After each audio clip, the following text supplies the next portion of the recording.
Usted es profesor también. Sí, Es profesor.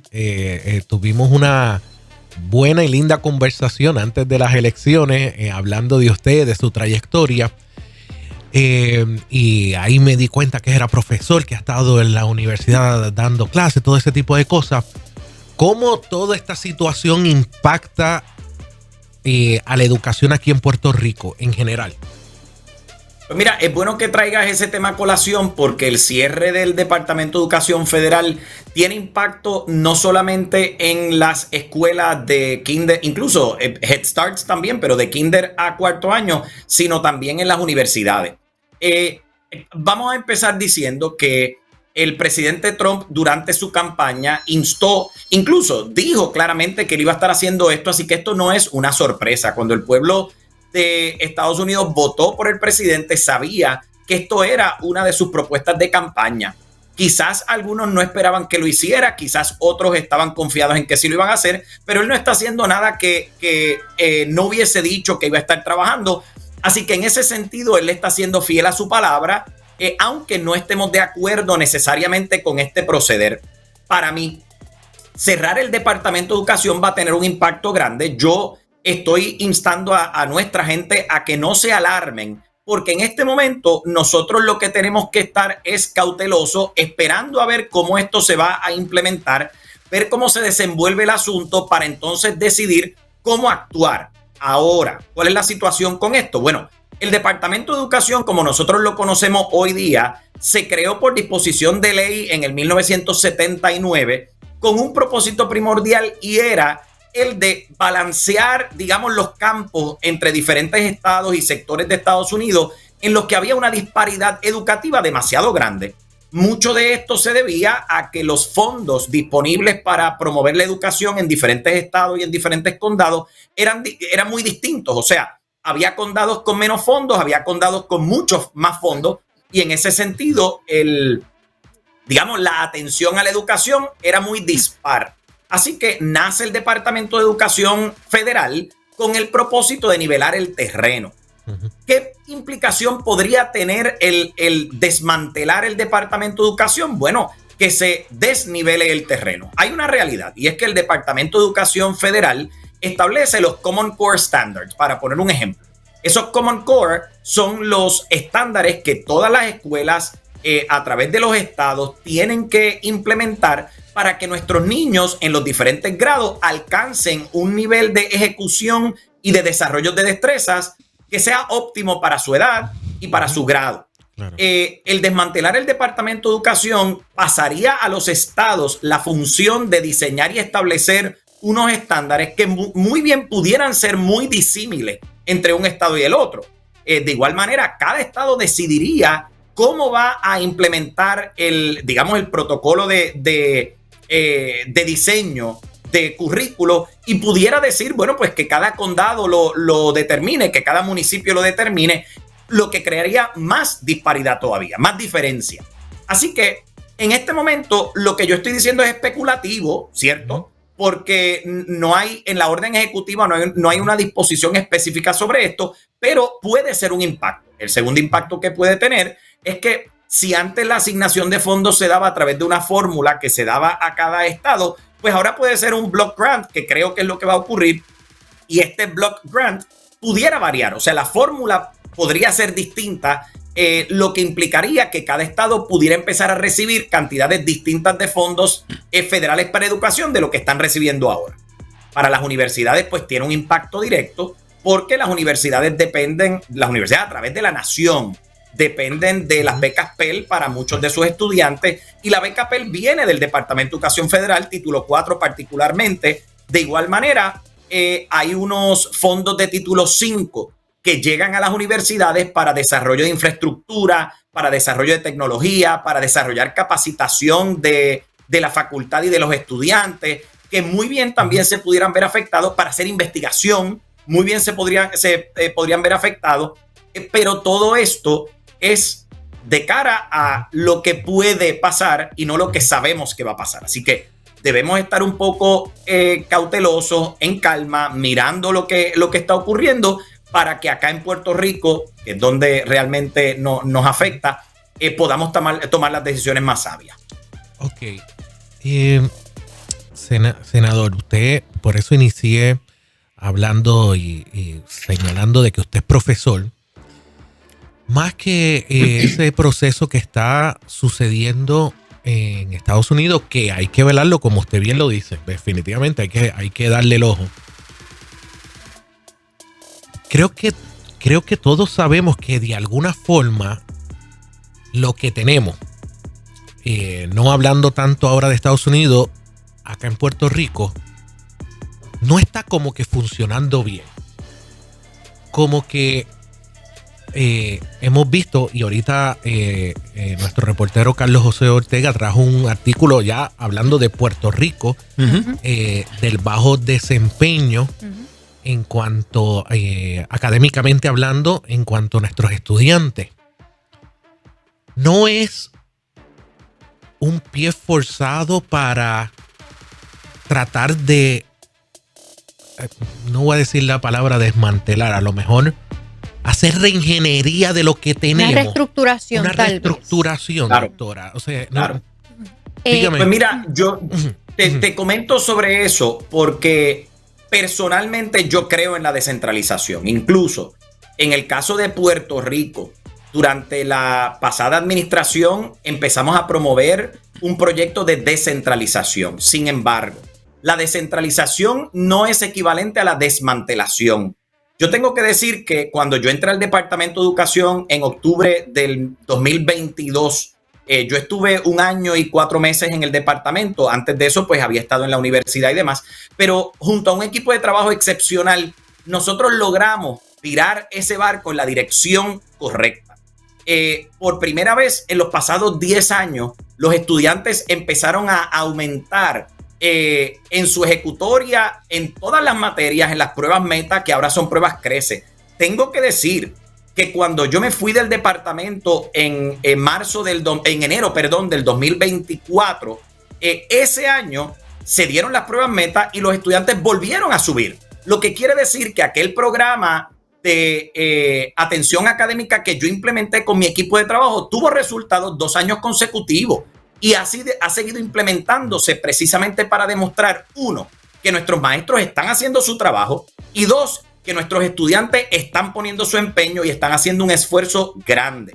Ahora, yo sigo creyendo en la descentralización y sigo creyendo que los recursos tienen que ir donde los estudiantes están. Mientras más cerca estén esos recursos del maestro, del salón de clases, del estudiante, más fácil se hace implementar una educación que sea efectiva. Si eso se hace a través de más regiones, de la municipalización de la educación, formidable. Esos son modelos que hay que evaluar. Sin embargo, eso no equivale al desmantelamiento del Departamento de Educación Estatal. Por esa razón pienso que cuando uno habla de la descentralización, o sea, de dejar que los estados actúen, hagan y tomen decisiones sobre los asuntos educativos en su frontera, eso no, o sea, esa decisión no tiene por qué ser equivalente a desmantelar, desaparecer, desarticular el Departamento de Educación Federal, que dicho sea de paso, requeriría legislación, porque el departamento se crea en virtud de una ley en el 1979, si mal no recuerdo, así que desaparecerlo requeriría entonces de la derogación de aquella ley. Senador, le saludo, bendiciones en esta mañana y agradecida por su tiempo acá con nosotros en Inspira. El Departamento de Educación, ¿verdad? Desde que era el Departamento de Instrucción Pública, ha sido una de las agencias que más señalada tal vez puede ser o más vista de cerca por los elementos de efectividad. Entonces, cuando estamos hablando tal vez de desmantelar, estamos hablando, utilizando el concepto propiamente de remover unas piezas que es necesario remover o desarticular unas cosas para que puedan reagruparse probablemente en algo que pudiera ser un poco más funcional. A través del tiempo nosotros vamos viendo unos elementos de ejecución. En mi época, ¿verdad? Las pruebas se llamaban LearnAid Así que no me calcule la edad, ¿verdad? Pero ciertamente los nombres van trascendiendo con los tiempos. Pero vamos viendo que en lugar de haber un mejoramiento en ejecución, hay un roller coaster porque de repente hubo un buen desempeño, ese desempeño se fue deshaciendo, ¿verdad? Y entonces aumentó un poquitito y luego vuelve y se pierde. Esa irregularidad en el desempeño, eso que usted menciona de que los recursos deben ciertamente estar accesibles para las investigaciones y demás, es que nos lleva a cuestionar que en efecto lo que usted está estableciendo es correcto, pero en el ejercicio no necesariamente está la computadora en el lugar que debe estar, no necesariamente el microscopio en el lugar que debe estar. Entonces, ¿qué ocurre? Que nos lleva a cuestionarnos si debemos deshacer la fórmula como está, porque en efecto no nos está dando el resultado que debe darnos, para redirigir las fuentes, los recursos, los instrumentos a donde deben realmente llegar, que es al estudiante, que es al maestro, que está comprometido con la profesión, para que entonces logremos que el Departamento de Educación, como se conoce, que está precisamente para facilitar y garantizar la educación, pues logre su propósito de existencia.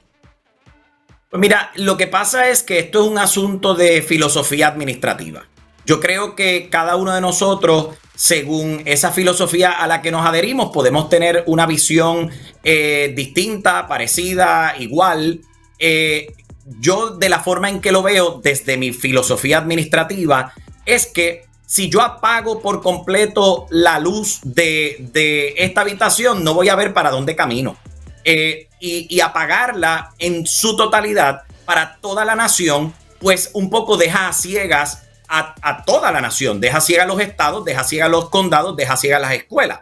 En ese sentido, una transición pudiera ser más efectiva si es que lo que se busca es descentralizar el Departamento de Educación Federal para que los estados entonces tomen más control sobre el proceso educativo. Ahora, no olvidemos otra vez que la función esencial del Departamento de Educación Federal era nivelar terrenos, era asegurarse de que los niños de West Virginia, donde hay un acceso mucho más limitado a la educación y a recursos, realmente pudieran ser educados en el mismo nivel que los niños de Boston en Massachusetts, donde posiblemente hay mayor nivel de educación en Vermont, en Maryland.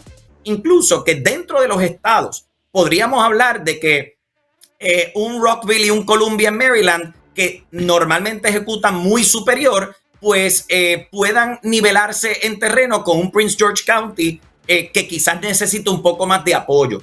El Departamento de Educación Federal buscaba establecer esos estándares para nivelar esos terrenos y de repente apagar la luz podría implicar que ya los estados, los condados no se encuentren con esas guías que son necesarias, especialmente en un momento como este. ¿Que puede resolverse? Claro que sí. ¿Que se puede atender? Claro que sí. ¿Que es especulativo? Absolutamente especulativo. Y creo que ahí es donde está la situación, que no hay una guía clara. Todo está muy especulativo en este momento. Hay mucha incertidumbre y por eso le digo a nuestra gente, no se agraven, no creemos una crisis más grande de la que hay. Esperemos con cautela, miremos lo que está pasando para poder tomar decisiones sabias y conscientes. Senador, yendo tal vez a lo que yo considero el meollo o lo central o lo medular de esto y precisamente a tono con lo que usted termina en su exposición ahora de lo que causa tal vez un poquito de preocupación, si nos vamos a lo técnico y administrativo, yo quisiera saber el Departamento de Educación y también las universidades que pudieran ser impactadas, y yo temprano cuando hablé de esto lo puse sobre la mesa, la preocupación que hay a nivel privado con los sistemas educativos adicionales ya posgrado universitario. El Departamento de Educación está corriendo en este momento con fondos asignados. ¿Hasta cuándo nos da esa gasolina? Porque como estamos en el marco de la especulación y tiene entonces el gobierno que presentarnos un plano más exacto de lo que va a pasar y cómo vamos a atender esto, con la gasolina, con lo presupuestario, con el dinero que tiene el Departamento de Educación en este momento, ¿hasta cuándo corremos? Y de igual forma, si usted tiene el conocimiento, porque estuvo allí, ¿hasta cuándo corren los sistemas universitarios que dependen de asignaciones o de propuestas de ese Departamento de Educación Federal? Pues mira, esa respuesta es relativamente sencilla porque la orden ejecutiva establece que aquello que haya sido asignado ya se mantiene asignado. O sea que esto no se trata de que de momento va a aparecer un tubo que va a succionar todos los fondos que habían ya sido asignados a los departamentos para hacer las gestiones. Aquí hay fondos de título 1, título 2, título 4 en beca, título 5 para investigación, que ya están asignados a los estados y pues van a seguir esos programas. La cuestión aquí es prospectiva, ver cómo esto se va a armar de cara a un futuro cercano. A su juicio, usted nos ha hablado en términos de que sí hubo una mejoría una vez se encaminó lo que es la descentralización del Departamento de Educación a nivel local de Puerto Rico. Pero estas palabras No. que fueron... El proceso de descentralización se estaba diseñando y corriendo. La mejoría se empezó a dar desde antes. Ok, entonces, en base a eso, estas palabras contundentes de Donald Trump, presidente de Estados Unidos, donde él entiende que en términos educativos, en términos de aprovechamiento, en términos de la calidad del estudiante, de lo que se está hablando, él no estaba conforme, y voy a parafrasear, no fue lo que dijo, pero en otras palabras dijo, no sirve. Los estudiantes no están aprendiendo. Y esto es allá. Esto es allá, dice él allá. Allá. Esto no funciona. ¿Cuál es su análisis general en términos de eso, de esas palabras de Donald Trump, y también aquí en Puerto Rico? Porque muchas veces se ha dicho que aquí tampoco funcionaba. Pues mira, yo te voy a ser muy honesto y con mucho respeto también. Yo no creo que el presidente Trump haya hecho ese análisis. Yo creo que él simplemente había prometido desmantelar el Departamento de Educación y así lo hizo. Todo el mundo lo sabía, así que él no está haciendo nada que no haya prometido. Pero ese análisis tan detallado de dónde, de quién, de qué condado, qué región, dónde estaban ejecutando mejor, dónde estaban ejecutando digamos, más deficientemente. No creo que ese análisis esté. Más bien es una cuestión que responde a una política pública de achicar el gobierno, de abonar a lo que ellos llaman una mejor gerencia de gobierno, porque pues esto, o sea, al tú desaparecer el Departamento de Educación Federal, realmente estás desapareciendo toda una estructura de puestos, estás desapareciendo toda una estructura fiscal que impacta naturalmente el presupuesto de Estados Unidos. Así que creo que responde a eso, no responde realmente a la ejecutoria académica de los niños y de los universitarios. Nosotros tenemos jóvenes niños y universitarios aquí en Puerto Rico que son sobresalientes en escuelas públicas, privadas, universidades públicas y privadas. O sea que en ese sentido creo que ese análisis, creo que la decisión no responde a ese análisis. Ok, y lo entiendo perfectamente. Entonces sí que es meramente posiblemente de la gestión que se está hablando, Dosh, de achicar todo. Sí. Exactamente, o sea, lo entiendo perfectamente. Entonces, por último, nos queda poco tiempo, pero no quisiera dejar por alto esto que le voy a plantear en este momento. Dentro de este análisis, muchas veces cuando nosotros hablamos de que las agencias están muy gigantes y que hay que achicarlo buscando el beneficio de que el presupuesto rinda más, de que se utilice bien, no podemos nosotros confundir, y esta es mi apreciación, el rendimiento y la necesidad de ese empleado, de la persona, de Mrs. Correa, de Mrs. Martínez, que está en el salón. No nos estamos refiriendo a eso en la pregunta, en lo que le voy a plantear en este momento. Pero cuando nosotros desde el punto de vista administrativo vemos la funcionalidad de la agencia aquí en Puerto Rico, o que usted conozca en Estados Unidos, ¿usted ha notado que hay dualidad de funciones y que una de esas áreas de esa agencia se pudiera eliminar? Porque no podemos perderle perspectiva que la gestión que pueda estar haciendo el presidente y todo su equipo de trabajo con el fin de minimizar costos y que la operación pueda ser con menos gente, con menos agencias, para que saliera menos onerosa. ¿Usted se topó en su práctica dentro de lo que es el servicio público y privado con que en muchas ocasiones hay dualidad de funciones y que pudieran eliminarse áreas de agencias? Pues mira, Jerry, yo creo en la eficiencia.